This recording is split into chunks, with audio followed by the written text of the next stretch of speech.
It's not a bird, it's not a plane, it's Superhero Slate. It's a modern podcast where we talk about everything that's great. Like movies, TV, superheroes. It's Superhero Slate. Oh yeah. Hello everyone and welcome to Superhero Slate, the show where we run down the latest superhero entertainment news. We love TV, movies, and superheroes, so let's talk it all out. My name is My Power Just Went Off, Chris Dillard. My name is Mike Royer, who had to wait for Chris's internet to reconnect so we could try this again. Boy, are we having an issue with that today. This week, we're also reviewing Thor's latest movie, Thor 4. Love and Thunder. The Namor family gets concept art, question mark. Again, kind of? Another leak? There's another leak. There's another leak It's today. almost like this. It's like the same link, but it's like a higher resolution, it seems like. Oh, no, there's another one. There's another one you've not seen before. Oh, great. 80s movies get new video games for some reason. Okay. And more. I'm happy to be back. Last week was off the podcast because the wife and I were on vacation in Ireland. It was nice, cool, cloudy, very light rain, just only on one day, and it was nice. There was no overheating, light jacket weather. It was amazing. And then now I've come back and I'm melting again in my quote-unquote podcast studio. But it was wonderful. If we have any listeners from Ireland or the UK, I love your cheese and onion-flavored chips. Yes. I am shocked these are not all over the country of the United States. I understand the sour cream and onion or the sour cream and cheddar chip is very popular over here. The cheese and onion chip tastes exactly like a Funyun. If you like Funyuns over here, these chips, I would say they're even better. Even better than that gimmicky, like Lay's Funyun flavor they made like a couple years ago. But yeah, UK, Ireland, I love your cheese and onion chips. I will be on the hunt for them because I'm sure they exist somewhere out here in the States in some sort of like, like an international grocery market? Exotic, yes, yeah, shop like that. So I'm looking forward to that. I forgot to tell you, Chris, earlier when we were chatting about this, but I got to drive on the opposite side of the road. Wow. On the opposite side of the car. What a wild adventure that was. That is nuts getting used to. But you do get used to it pretty quickly, right? And I would say this is a compliment to humanity. Something that I don't get to do very often these days. That it seems like we kind of all agreed on very similar sets of rules for driving a motor vehicle. Yeah, it might be on different sides of the road, if you will, but all of the rules seem to be about the same. Like, isn't it wild that I can go to a different country where they put me on the different side of the car and a different side of the road, and they're just like, yeah, your driver's license will work, even though you don't know anything about this country at all. So props to humanity for at least figuring out a little bit of a universal constant in between cultures. I'm sure it varies a lot more, especially since Ireland is more of a Western country, and I am also from a Western country. But that was a fun life experiment there. The unintended adventures of traveling, right? You always think it's going to be at the locales, like the weather, the destinations. Like it's just the quality of life changes of how people just go about their day. So Ireland, you're beautiful. I'm sure we'll be back again someday. I hope we have listeners out there. I would love to have a Guinness with you sometime. Yeah, if you're not tired of it already, because Oh man, drink so much Guinness. It's delicious, but I'm just not a heavy. It's just not. It's not in my DNA to drink as much as I guess maybe TVs and movies might think you should be out there partying. But I guess I'm just getting older and lamer. Oh yes, aren't we all? On that, just in regards to you traveling, I do want to give a thanks to Jason Ambrositis, who stepped in last week to fill your spot. He came over here. We recorded in the same room, even unheard of. And he is going to Chicago Comic and Entertainment Expo, known as C2E2, with me. This August is his first time, so if anyone's going to be there, please let us know. You'll get to see me. You're going to see Jason, you're going to see Superfan Jim, you're going to see friend of the show Brian, hopefully friend of the show Quentin can make it down there. I know he's close by. Yeah, so. You guys are all vibing on that area, aren't you? Boy, do we have a whole posse going to this convention this time. So again, thank you, Jason. I appreciate it. I know you're listening this morning, Monday morning for it. So yes. Moving on, Mike has not going to watch a lot of shows because he has been out of town. So there will not be any post wrap up of Miss Marvel. We're going to talk about that next week when the whole show was wrapped up. So just, preparing everyone for that. He's also not got to see The Boys finale, which dropped on Friday. So yes. I had to make choices. I haven't even been back for 24 hours yet, so we made the choice to do Thor Love and Thunder, which is, well, if you're subscribed to the podcast, of course you'll see that in your feed right now. So take that as your parting Ireland gift. Sorry I didn't get you a postcard, didn't bring you back any potatoes, even though I don't think Customs would let me bring back potatoes. I gave you a podcast review. Yes, he did. He came back. So we're not going to talk The Boys finale. However, it is out there. Do watch it. Season 3, I believe it's 8 episodes, so you can catch it on Amazon Prime.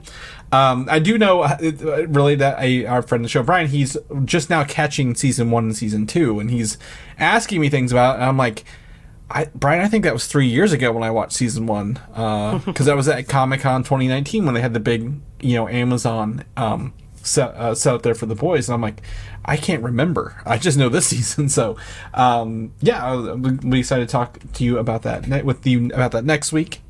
This week, last week, actually on Thursday, there was a Marvel Cinematic Universe trivia night on the night of Thor's release, and I said, boy, that is stupid as hell. So I didn't get to go do that and beat everybody at it. However, there's a regular Marvel trivia night this coming Tuesday at my local World of Beer. So, speaking of Guinness, they have a drink there called That Man Is Playing Galaga, which is a reference to the Avengers movie, and it's a Guinness with a drop of raspberry flavoring in it. So I'm excited to go there. I've got a group of people. Jason's coming with us, a coworker from work, and her husband, some other people. Very excited to go flex our muscles on these plebeians on Marvel Trivia Night, Mike. See what we can do there. But I guess the thing is that if anyone, if you're into trivia nights or anything like that, do a look to see if they're doing any Marvel ones in your area. I would never have thought they were doing this kind of stuff, so that's really fun to know they are. For fans of Spectacular, Spider-Man is now streaming on Netflix. I know that's a fan favorite show, and I believe that's might be a Sony deal, and that's why that's now showing up there on Netflix. So fans of that, both seasons are streaming. You can check that out. Great. For those who were not in the know, God of War Ragnarok, the sequel to the fantastic PlayStation 4 game God of War, is dropping this November. So if you have a PlayStation 4 or PlayStation 5, you can catch out the continued adventures of Kratos in the god of in I guess in the world of Norse mythology. Thor, Odin, and all that fun stuff. Similarly tied into Thor. I saw a mod of that game on Twitter the other day where they replaced all the character models with 3D character models of Simpsons characters. Oh gosh. And I'm only familiar with the opening of that game, right, where you're like in the woods with your son and then some dude shows up and then you fight the dude. I don't know anything else beyond that. But Kratos is Homer, his son is obviously Bart, and then the antagonist is like Flanders. Oh gosh. And so it's just swapping the character models, but it's not as janky as you would think of just like, oh, 1-to-1 swap out the characters. So it's just, they're like shaded as well, so it's just like it's like an emotionless faces fighting each other. It's hilarious. I don't know how to link to it or find it, but I'm sure it's out there in the world. Yeah. Well, for those who have not got to play, I would recommend playing God of War then, Mike. I wasn't sure if you played it or if you got very far. It's a fantastic single-player, story-driven game with lots of unlockables along the way. I've never played, personally, the previous God of War games, so I just jumped into that one, and it was a great experience. I was glad I had a PlayStation 4 at the time to play it, so would highly recommend it. I'm very, very excited for this to continue in the Ragnarok. Apparently, this next one is like the end of it. They're only doing not trios, but like just 2 games, like a duology kind of thing, which is...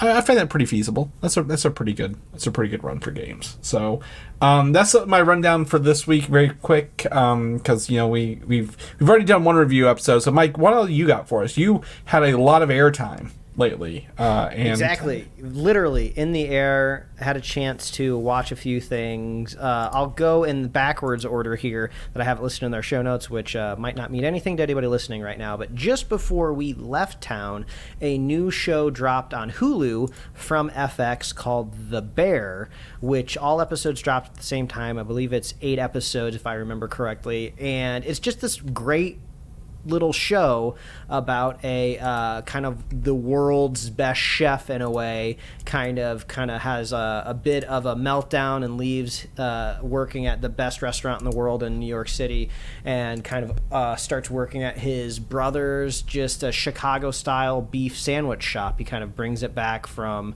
obscurity, if you will, and it's just a great little show. It's all episodes are streaming on Hulu. It's one of those kind of like Hulu FX deals where it's just like a premium streaming series. There's like no commercial breaks or anything like that. But yeah, just go watch The Bear. There is almost an entire episode of a oneer in episode 7 where they don't cut for 17 minutes, and you almost don't even realize it because it's such an intense episode where they're just all kind of like battling this rush of orders in the kitchen, and you don't realize it until the credits start to roll that like that was a oneer. The camera never cut, and there's none of those moments where like the camera like wipes in front of a wall or something and they hide a cut.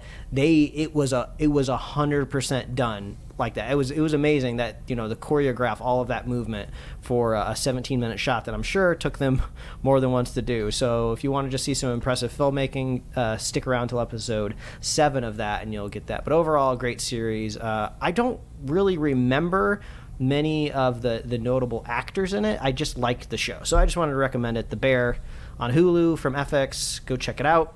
And then next up, we catapult myself, 30,000 feet into the sky on the back of an infotainment system of the chair in front of me, and I finally got around to watching Ghostbusters Afterlife, which was an interesting experience because I can't connect my AirPods to this thing, so I have to use the janky little earbuds that come on the plane, which do an awful job at canceling out any noise from the plane, right? And then also the quality of the little earpods are awful, so didn't really get much of a cinematic experience. So really just judging from a story perspective on this one. And as we've said before, and Chris, you've even given your opinions on Ghostbusters Afterlife. We've said that we're not much of a Ghostbusters crew here, and it was just okay. There were some like cool, clever things that they did.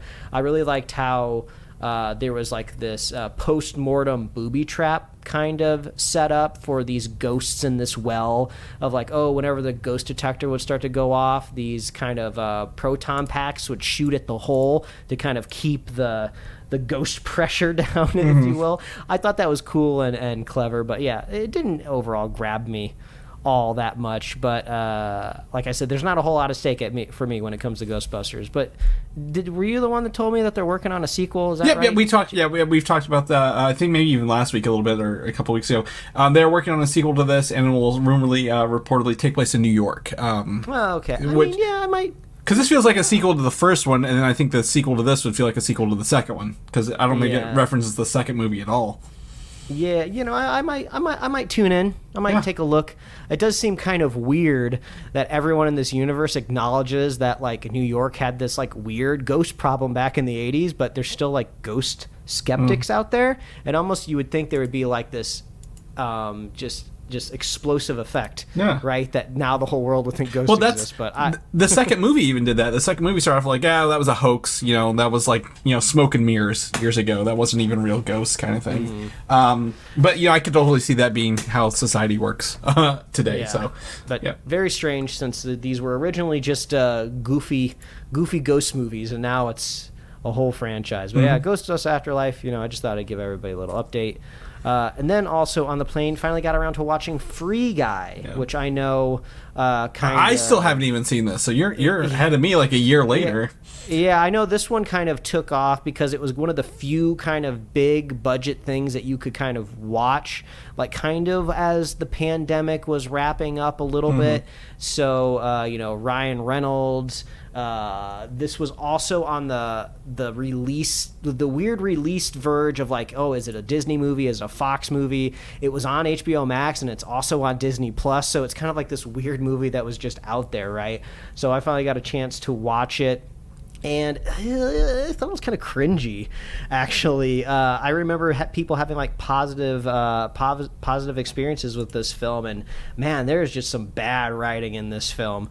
I can kind of hand wave over some of like the crazy story objects of like this feels like Ready Player One meets Tron a little bit, And I can kind of look over these moments of just like, that's not how computers work, right? But there's just some bad jokes in here where Ryan Reynolds says at the beginning of the movie, like when he drinks coffee, he was like, what does he say? Like, oh, this is like a orgasm for my mouth or something. And I was like, that's not funny. I know it's coming out of Ryan Reynolds' mouth and it's supposed to be funny, but that's not funny. And then they try to have their cake and eat it too, where this supposed video game is so popular that even Good Morning America will report on the video game when Blue Shirt Guy is becoming really, really popular. It's taking the world by storm. This one character in this video game that we all love and play, right? And then at the same time, they'll turn around and make jokes of like the same boring hashed joke of, oh, you're a virgin in your basement that lives with your mom and you're still playing video games. It's just like, what is going on here? So yeah, I would love to hear people's opinion of Free Guy. How dare you bash a Ryan Reynolds Taika Waititi feature after their collaboration from Green Lantern? And like Taika Waititi plays like seems like a cartoon character, right? Like it's great watching him perform on screen because Taika's really, really fun. But this is a weird movie. Free Guy was weird. I didn't like it. I wouldn't watch another one if they made it, but weren't they also teasing possibly a sequel or return to this franchise in a way? If so, maybe. I mean, I could totally see them also being tongue-in-cheek about it because it's Ryan Reynolds, be like wink, wink, hint, hint. Like, yeah, maybe. Probably not.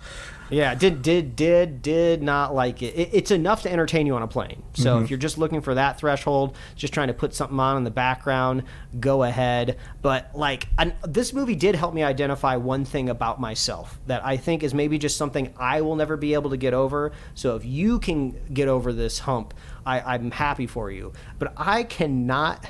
I don't know if this makes me just seem cruel and emotionless. Yes, before you say it is.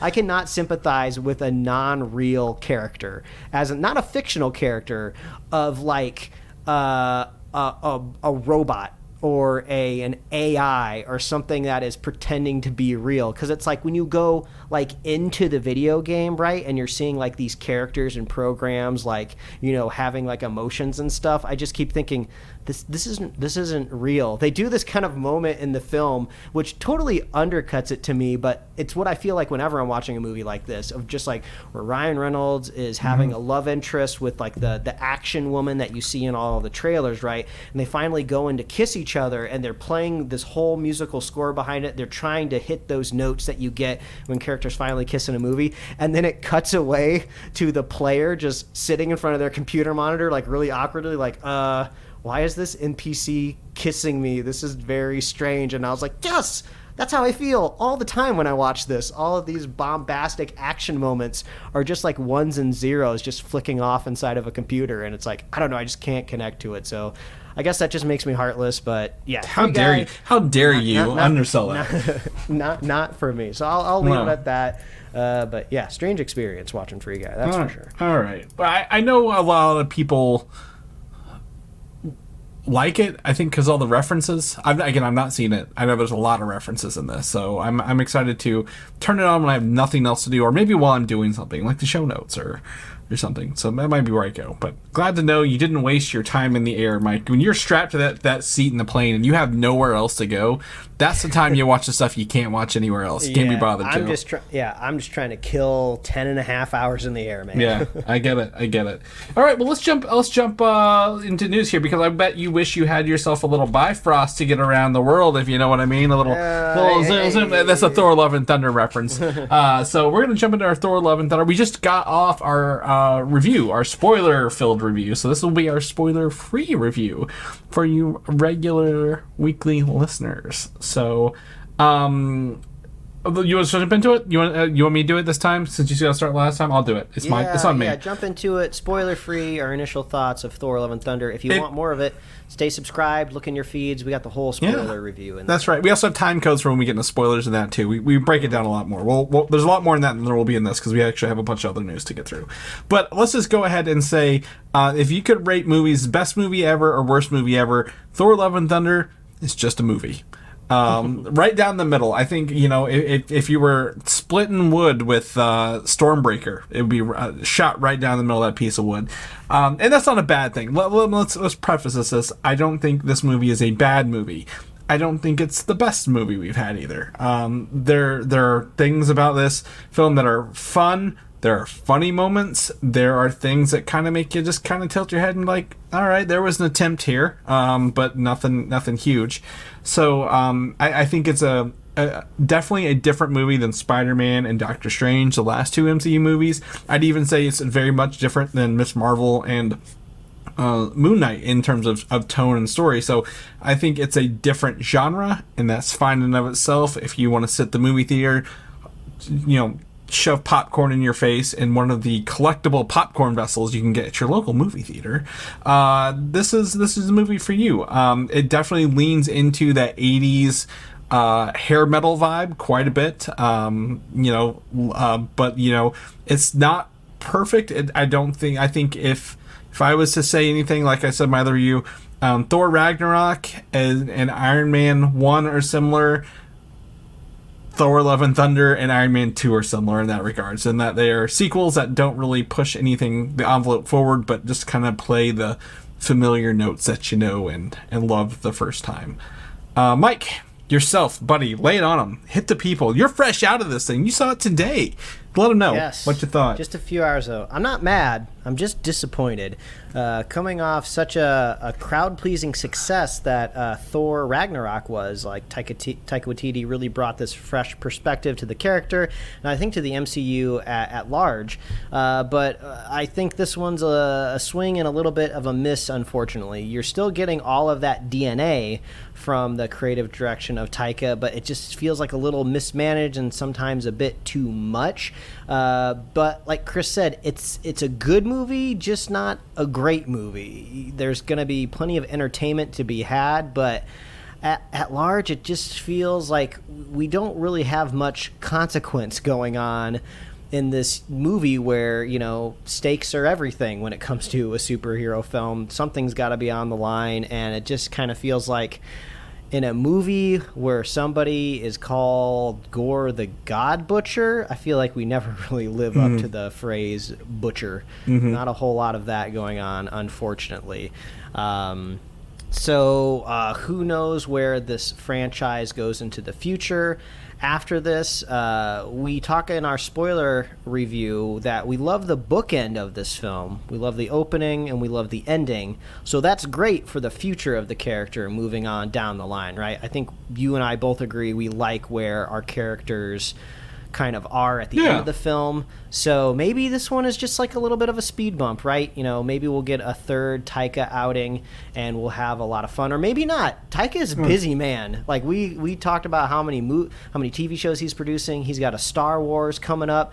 Maybe he's just not even going to have time, and maybe we'll get another kind of director, probably of his choosing, right? If he had to kind of suggest somebody, so that could kind of be maybe a fresh take as well. But just.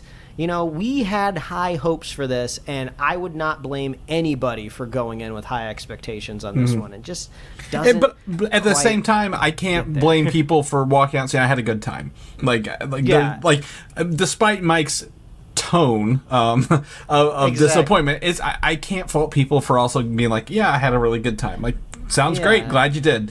Exactly. Yeah. If you were super casual into the MCU, right, and maybe that's not true if you're listening to this podcast, right? But if you just don't really care too much about how things, go for this gigantic franchise, and you're just out there to just have some cinematic fun, you're going to be like, why are these people being so critical? Like I said, this movie does bring you great moments. There's some really funny stuff. Russell Crowe doing some like weird karate. You got Thor doing some really fun gymnastics with Stormbreaker. Lots of great stuff in this. But overall, doesn't amount to something that I felt truly compelled. Right, with. but it also didn't falter. Like at the same time, we're like when we look at like a comparable Phase 4 movie, Black Widow, right? Like she's an original Avenger, like Thor. Like her movie was like, well, what did this do?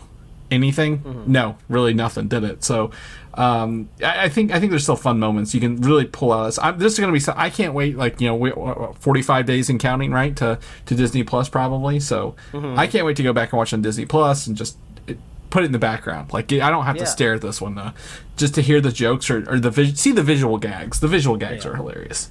And we all knew that this movie was going to make money, and it did. Boy, it does it. $302 million worldwide right now. Sunday's not even closed for us, right? There's people still watching this movie. I know people who don't normally go opening weekend. They'll go like on a Tuesday the week after. They're going to this one. Like they were going to this. So people are seeing this. It's a third of the way to $1 billion. I just think that means more Thor movies down the road, or at least Thor adjacent films. So that's good for them. Had a highest Thursday in this year so far for opening showings. I was gladly part of that. I bought 5 tickets. I had 4 other people with me, Mike. That's how big it was. But on the flip side of that, according to Taika Waititi, he's out doing interviews, right? It's great. It's opening weekend. He says director cuts suck. He thinks directors do need to be reined in and put on the right path sometimes. I think we've said that before, right? Like going back, I always go back to Wonder Woman 84. I'm like, oh god, someone needed to tell her no. But there could be up to 4 hours of this movie. It was like 2 hours and 6 minutes. There could be a 4-hour cut that exists. We'll never see it. We'll never get that footage. But like I feel like, again, since Eternals kind of slapped the egos down at Marvel a little bit, like you can't have 2.5-hour movies. You can if they're good, but like that movie's not really compelling enough to be good for 2.5 hours. I think this could have benefited from more footage, if I'm going to be honest, a little more exposition dumps, if you will. So that's fine. I think the only, like, how often do you ever watch a director's cut and be like, yeah, that was better? I mean, there's a certain fan base out there that has very, very, very strong opinions about director's cuts, and you know who they are. Oh yeah, I do know who they are. So I think in the superhero world, I think only one director's cut made a movie better, and I believe that was like Daredevil. It made it from a bad movie to just a movie as well. So I'd look back to that one.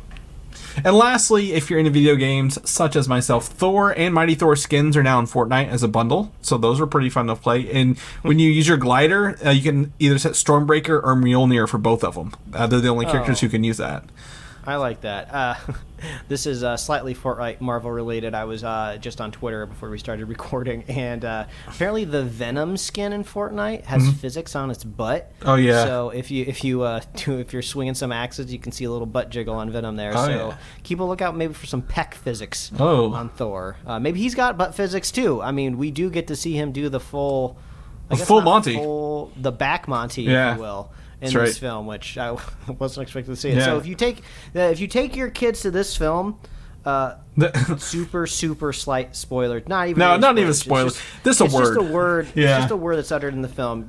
They're gonna see Chris Hemsworth's butt, and you're gonna have to explain to them what an orgy means. Mm-hmm.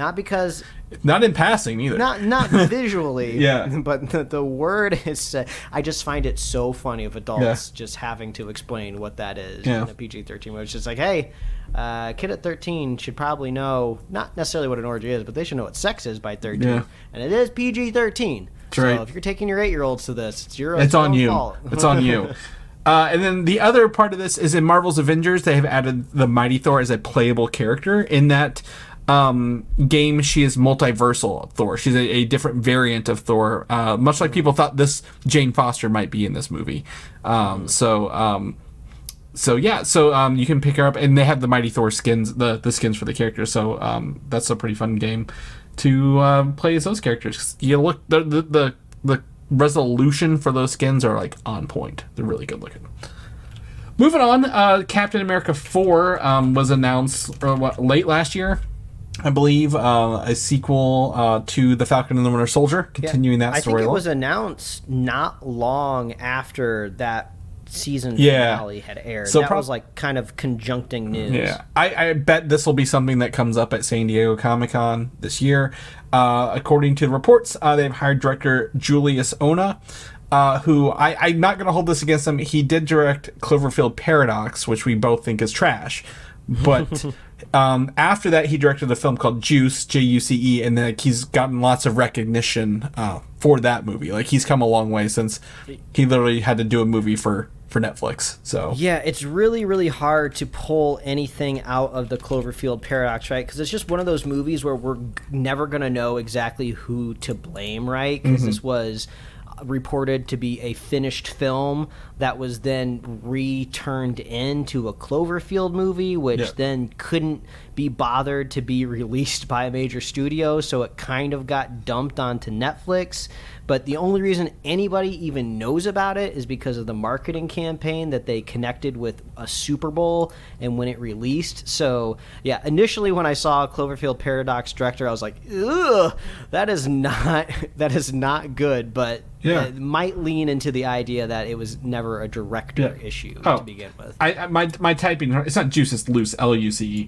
But like it I would look that up before I look. Like, that was his movie afterwards. He wrote, directed, and produced it, I believe. So like he that's his movie kind of thing. Whereas Cloverfield is like just a bastardization of stuff. So I would definitely look into his movie Luce before we hold again Cloverfield Paradox against somebody along the way. So excited for that news. That's great. They're moving along. Hopefully they get a script going pretty soon. Loki season 2 is filming, Mike, and they have confirmed again. We all knew the whole cast was confirming, but there have been some photos showing like Owen Wilson back as Mobius on set. There were some other like obscure references to other Marvel characters in these images, but like nothing's really standing out yet. But I am excited for a season 2 of Loki, right? Like, I think, if anything, we've talked about the idea of dimensions breaking, going through the MCU as a through line. This is going to be something that really is something we can sink our teeth into when that drops. Probably next year, you think? Like, is that next year kind of? Yeah, I mean, I feel like Disney Plus for this calendar year of 2022 seems to have been called for, right? And we're starting to kind of get, hints and whispers of 2023 with the Book of Boba Fett returning in, was it February, right? No, you're thinking Mandalorian. That's what I meant, Mandalorian. Yeah, don't tease people with a... I mean, technically, it's all Mandalorian in a way, if you think about it. But yeah, this seems like it's going to be next year. Yeah, I think they take a long time to turn these around.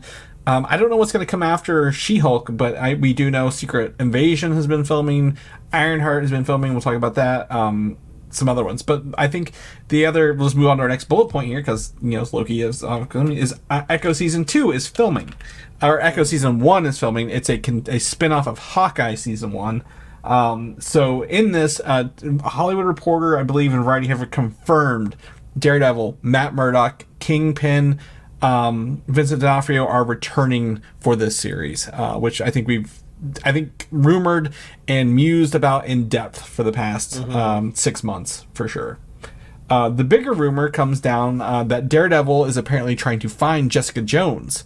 So we get a Christian Ritter crossover, or if I think Daredevil's getting his own series, they've said. If so, it will be probably a journey to find her, if played by Kristen Ritter in this.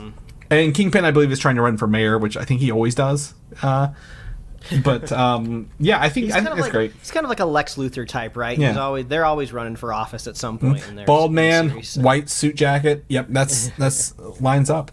I believe they also said, and this is again, I'm going to all rumor, that he will be playing, with an eye patch over his eye for some of, because that will show where Echo shot him from the end of Hawkeye. All right. So we'll see how that goes. I mean, this goes without saying for everything entertainment wise, right? But I feel like for me, Echo, the show is really going to come down to like writing. Yeah. Somebody's going to have to really create something compelling, I think, for me to care about the character and the world, right? Because we did get a little bit of an origin in Hawkeye, but it's just like, why should I care about this one specific character in this growing world of the MCU, right?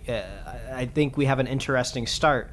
Right, but is it a good sign or a bad sign, right, that we have to throw in Daredevil, Kingpin, Jessica Jones, who knows, maybe even Luke Cage down the line to bring the whole gang back together? You notice how I'm intentionally leaving out a specific character there, right? So is that a good sign or a bad sign? We have to bolster the show with a lot of other stuff. Yeah. We shall see. But well, I think that's fine. I think, to me, I'm okay with that because, like, again, most of the movies that have team ups are better, right? I think that's great. I think for me, Echo, she's not. If it is, she's like one of the first people without powers, right, to really have a show. Iron Man, but it's like, had a power of his brain, but like, does she have powers though? Yeah. I know it's not like right. That's the question. Like, what can she do, and how does she fit into a world of people with abilities? Right. Yeah. So, because like her ability is to kind of essentially be taskmaster, watch someone do something, and then she can do it. Yeah. So is it kind of like a Batman situation where even though Batman doesn't have powers, you kind of just elevate the human in general, and maybe I don't know. We'll see. Right. I mean, apparently the humans in this world of Hawkeye do have powers, because we saw Kingpin get the ever-loving crap wrecked out of him, and he's somehow still standing, even though no human could ever go through that. Right. Well, he was just kind of beat up by a little girl, though. So, I mean, I don't know. But what's going to be interesting, I think, is if Daredevil's in this, we have Echo, who can't hear, and Daredevil, who can't see. Echo can only communicate by sign language, and Daredevil can. We've seen his like visual like once in the Netflix show. It was like a World of Fire or something. They've really not dived into that, so I'd like to see these two characters. How do they interact with each other, with their disabilities being a huge part of who they are along the way. So, we'll keep you guys posted as this show comes out. I think this will be next year for sure. 100% think Disney Plus Day will have Echo stuff for us. I shared this with you, I believe, even while you were over in Europe, Mike. Ironheart, we got concept art for the Mark I armor here. Very low res, very low quality. It's bulky. This is some bulky armor here on this girl. Yeah, this is a great sign, because when we've talked about Ironheart in the past, I have never been opposed to the idea of like a younger generation in the MCU like being smart and intelligent, right? Mm-hmm. But I think the Iron Man movies kind of go out of their way to show you why Tony Stark is such a brilliant character. The levels and lengths that he'll go to create something like an Iron Man suit, because he's like a billionaire, philanthropist, and playboy. Possibly genius, the way you want to put it, right? So how does kind of like a teenage girl, right? How does she achieve at least something even comparable? And I think this concept art really leans into the idea that she's trying. It looks like she's cobbling stuff together, and this actually looks really cool. It looks very anime inspired. This looks like something straight out of like a mecha or something like that. Not in size wise, but just kind of like she's strapping stuff to her. We got I love the visual aesthetics of when like robots kind of have like big bulbousy bits that are usually like for like jetpacks and stuff like that. It looks like there's like a Mega Man kind of buster on a hand. We got like kind of arc reactor on the front, wires coming off of it. There's like visual straps and harness. It looks like she's in like a bit of a flight suit underneath it. Well, I think that's the thing here. Ironheart is, she doesn't have the money Tony had, right? Tony, he made his one in the cave, and this is kind of like her cave version, if you will. But like he got sleek and sophisticated real fast, and I don't think she has the resources, but it looks like she got her hand on an official Tony Stark triangle arc reactor on her chest, and that seems to be like the most high-tech piece, and everything else is like, this is what I could do in the moment, because it is. And just to keep all things fair, even Peter Parker in Spider-Man No Way Home, when he finds like Tony Stark's like condo lab, right? And he's like making microchips that'll like fix that'll like fix all of these like villains and everything. Even to me, that's like a little far-fetched. It's like, okay, Peter, I know you go to a science high school, but you're not literally a genius. Like this feels like you need to be putting in the work and reading a lot more textbooks. When if you're swinging around as Spider-Man all the time, I don't know how you can possibly be caught up on all of the modern facets of engineering. So I guess there's a little bit of hand-waving even there. But I think visually, this is telling me a lot about how this is a very scrappy character doing their best to cobble together what they can. And if they just possibly had like you said, the financial resources, they could possibly get something closer to an Iron Man suit. So this is believable and it looks really cool. Yeah, I also enjoy the Iron Man homage to her colors, right? Everything's painted that red and gold. I could also see this totally tying into Armor Wars, being pieces she bought off or found on a black market or something like that. Because those, like when you think of Iron Man jetpacks, it's in his hands, it's in his feet. Well, these are just strapped to her legs and her back like a jetpack. So it's going to be interesting to see them bring this to life on Disney Plus. I think this is going to be, they don't need to wait for the last episode to show this. They need to bring it out quickly and give it to us pretty early on so she can evolve it. So check out that concept art. It's on our show notes. You can take a look at that. The other rumor is S.H.I.E.L.D. face off against the character The Hood. Are you familiar with The Hood from Marvel? The Hood, maybe. I feel like I'm getting DC vibes when you say The Hood, but I don't think that's right. No, so The Hood, he's a street level thug who has like a demon powered or demon infused cape that he wears. So he wears a cape, he gets like invulnerability, and stuff like that, can travel through shadows. But other than that, he's just a street level thug. So what? How on earth is there there's a Hood, the Hood action figure? There is a Marvel Legends action figure for the Hood. I was not expecting that. 100%. So I believe in the comic books, his cloak is powered through Dormammu's energy, rather than something else. But I don't know how they could tie this into. They could totally tie it into Dormammu energy, with Doctor Strange. Having Mystic versus Tech is going to be, I think, the important part here if they do that. So, but other than that, he's just a normal, thug who got this cape through something, and, that's how he runs his stuff. So, very, very interesting to kind of see how this plays off. And I got a bunch of question marks, and hopefully, like I said, Disney Plus Day delivers us some Ironheart stuff.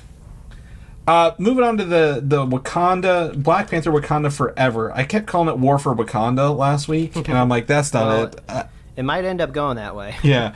But so last week we looked at the Namor concept art, which I sent you, and the Atuma concept art, right? We've seen this, but today I've got our first look at Namora concept art, the sister to Namor.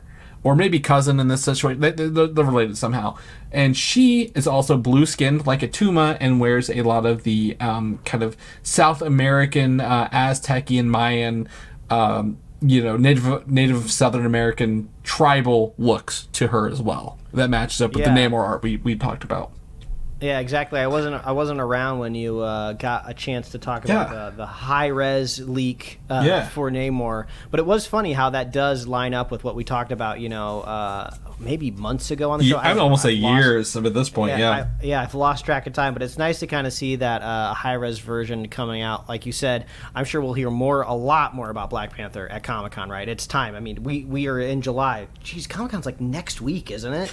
2 weeks. We won't be talking about it on next week's episode, but I think it might be. It's the 26th. It's the 25th, 26th. So yeah, so it's coming up soon. But yeah, we'll be hearing more about this for sure if we're already getting leaks of this quantity. But yeah, I think the last time we briefly brought this up, this aesthetic change is really interesting, right? This South American underwater world, I think, is going to be really, really cool. And we're seeing this different concept art of these characters.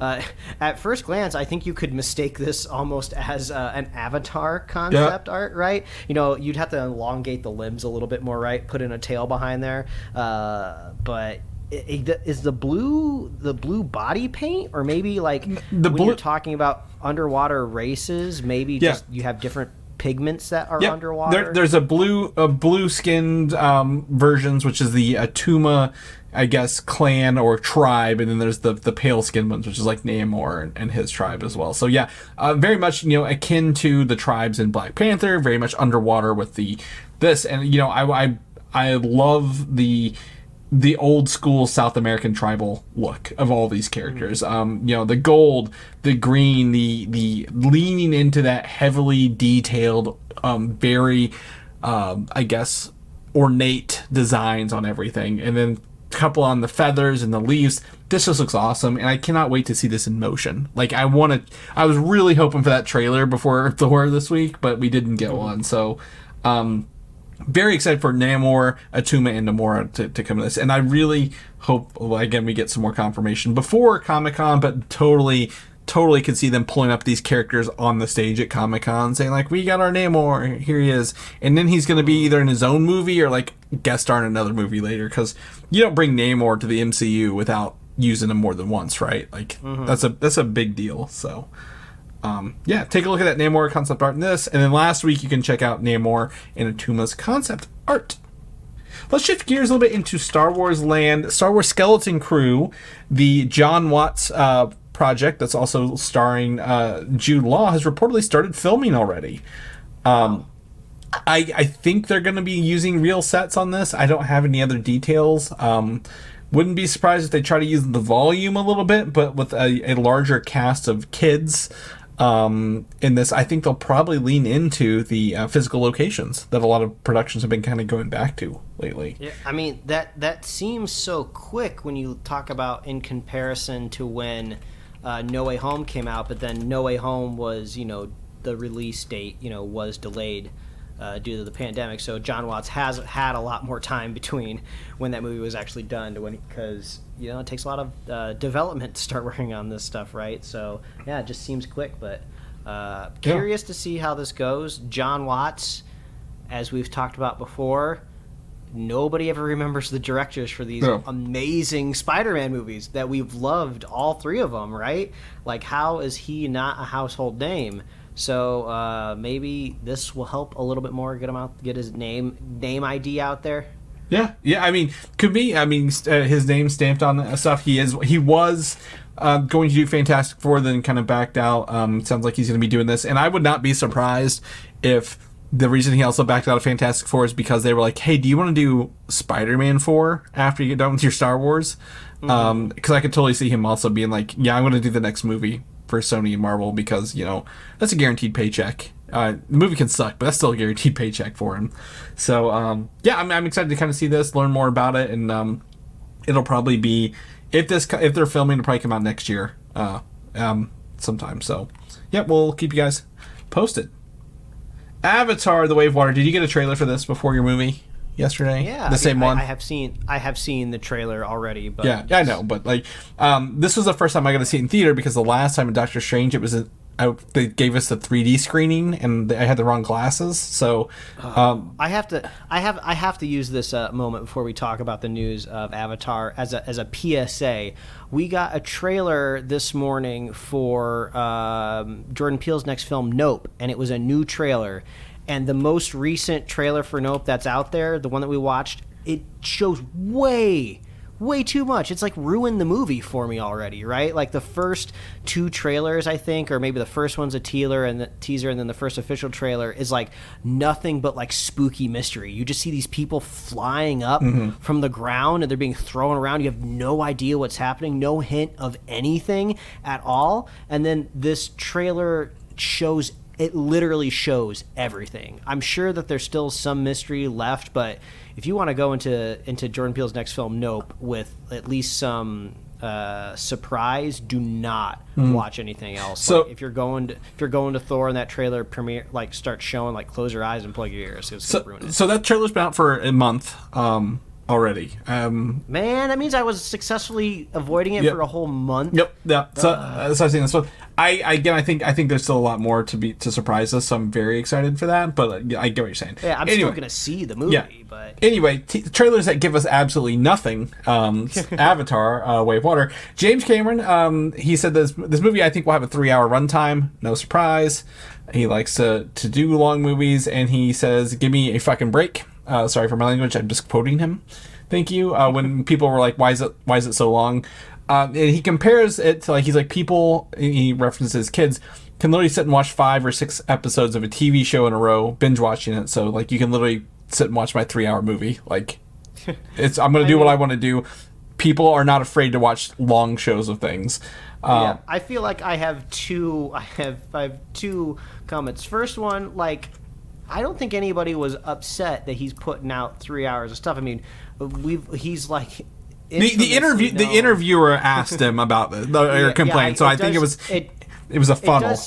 It does seem like a really shitty junket question, right? To ask just to get clicks, but also at the same time, James, can I call you by your first name, James? There's a reason people can sit down and binge TV shows. It's because you're having narrative wrap up at the end of each episode. Yeah, it always continues on to the next thing, but you're getting that psychological break of starting the next thing. Every 40 minutes to an hour, depending on what you're watching. You're moving on to the next thing and starting something new.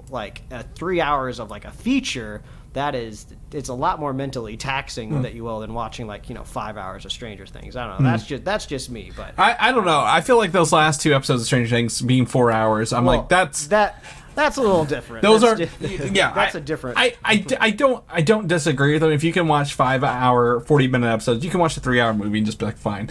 He did say we have to remove the stigma of going to the bathroom during the movie, which I did during Thor. By the way, I got back before the scene was over, but it's fine to go to the bathroom. Literally, you're not going to miss much unless you're gone for 5 minutes in the middle of the movie. Running to the bathroom is fine. I think people need to just come to terms with it, because been there, done that kind of thing. I think every Marvel movie I've had to go to the bathroom at, because I try to watch my water intake during the day, but it never works out. So he also did say the 4th and 5th Avatar movies, they've not been filmed yet, which surprised me, but he may not direct them, maybe not by himself even, maybe have co-directors, or he might step back as a producer, because the story's already written. They would just need to bring them to life. I actually really wasn't expecting that at all. Yeah. Wow. Okay. I could see him being not necessarily burned out, but just look, I've set the blueprint, pun intended, for 3 movies. Just continue. Here are the scripts. Just keep doing them, kind of thing, and give it to someone he trusts. He did.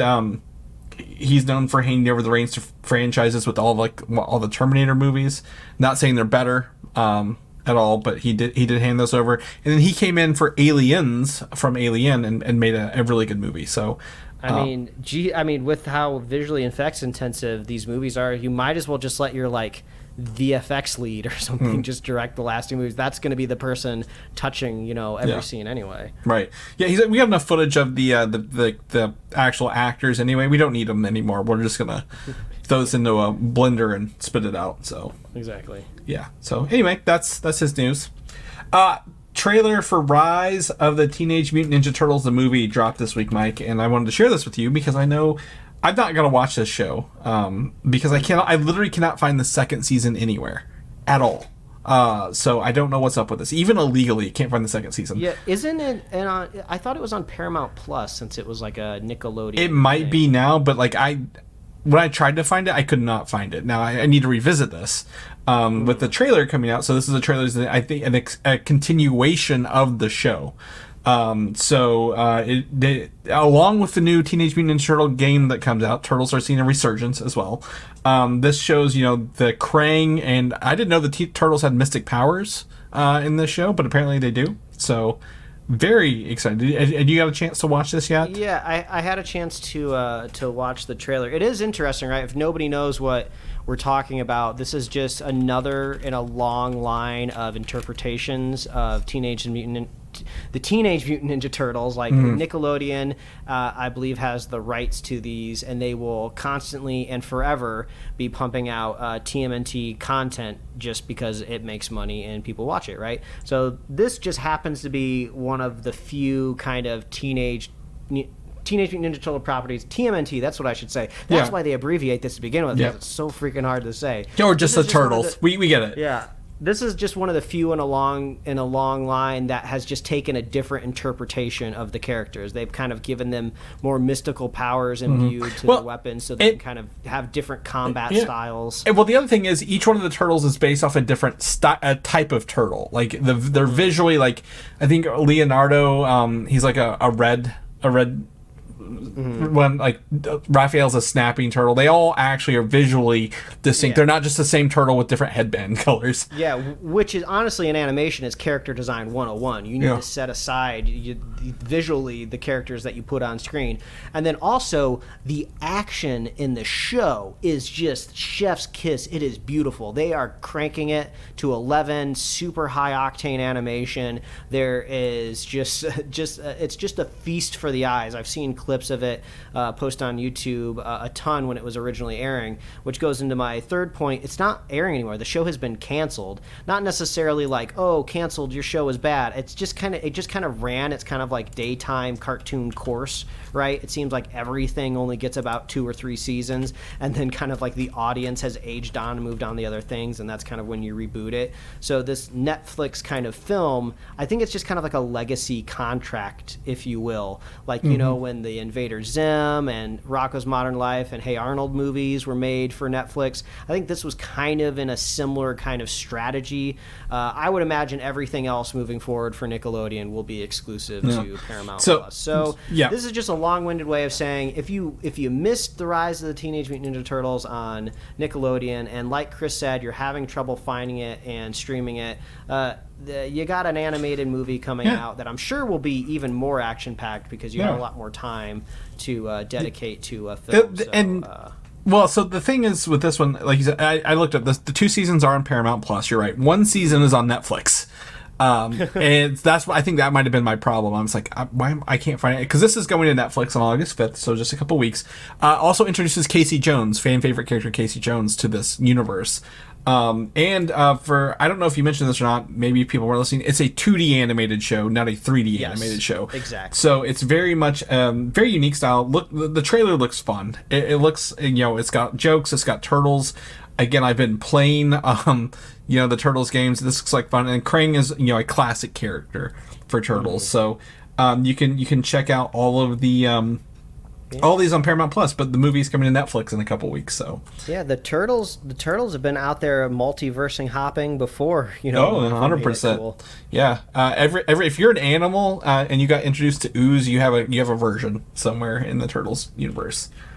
Moving on, speaking of old franchises, and James Cameron, Terminator, they are making a Terminator survival game announced, and they just showed like a 30-second clip of it. It looks like you'll be facing off against T-800s, and the point is to stay alive. Survival games, right? Like you're not actively attacking. Is a Terminator resurgence in the future, or are they just like, hey, we got game rights, let's do something with it?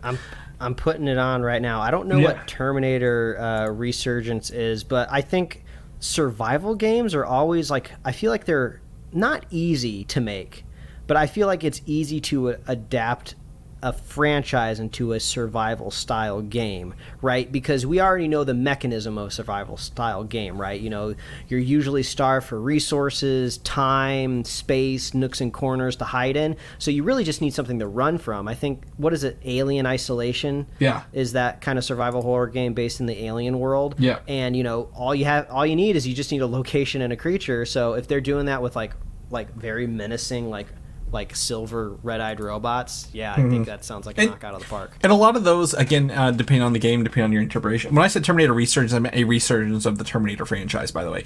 The Terminators are like that like the Jason, right? They're always there. They're kind of unstoppable in the first movie, and even second movie. So like we see a T-800. Are the T-1000s in here later on in the game? Like, are you having to hide from the Terminator spider bots?